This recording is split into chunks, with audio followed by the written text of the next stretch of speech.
Most kids have been to the principal's office, but my principal and I are interlocked in a cat and mouse game.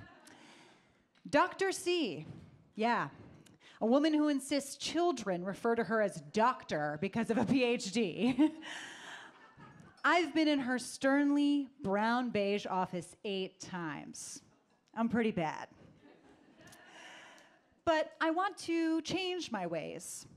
I've recently become a 5th grade bus patrol, a power trip I take very seriously. I get to wear a bright yellow sash with a badge and keep kids in line. Bus patrols also get a free trip to the state fair at the end of the year, if they don't get into trouble.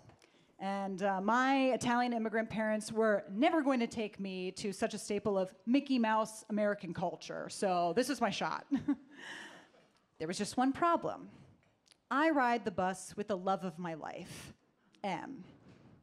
I knew M was the boy for me when he said I was the coolest girl in the 4th grade. We'd split headphones and listen to Green Day's American Idiot on my portable CD player. Yeah, our favorite track was Jesus of Suburbia. I eventually gathered the courage to send him a note titled, "Do you have a crush on me?" He responded no. But I never gave up hope. One morning, I'm patrolling the bus, and M starts screaming about how annoying I am. "I'm going to spit on you," he threatens. "Good. Do it," I reply. I'm into it. The bus pulls in front of the school, and all the other kids scurry off the bus to watch from outside. "I'll do it," he doubles down. "I'll spit right next to you on the seat." I stare at the textured green, plastic padded seat that I've come to know. My thoughts are spinning through my mind. Spitting is bad, but could this count as a kiss from M? If someone tattles, is that going to be bad enough for me to lose my ride to the state fair? But if I spit back, would he take me seriously as a mother and a wife? "I'll spit on you too," I say. We lock eyes. He spits on the seat next to me. I spit on the empty seat next to him. "Oh, gross," he says before running off the bus. My heart is fluttering. He's obviously frustrated that our mutual spit means that we're perfect for each other.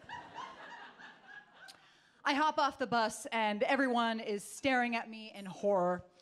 Em and I are called into Dr. C's office, and I'm panicking.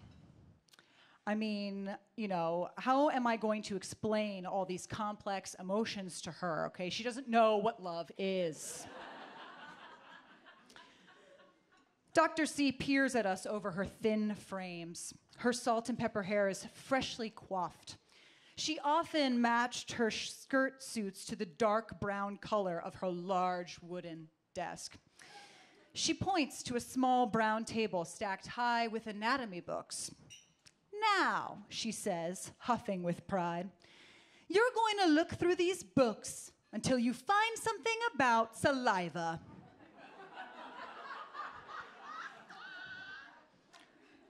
Her demand hangs in the air. Why would saliva be in an anatomy textbook, I think to myself, but I'm not in a position to question her absurdity, so she leaves the room.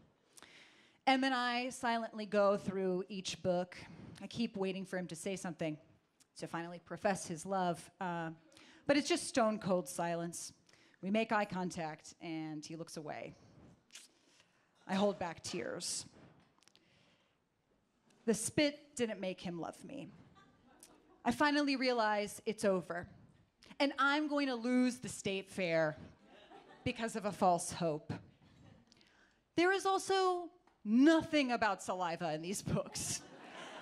It is just bones and muscles and veins, and there's no mention of it in the index.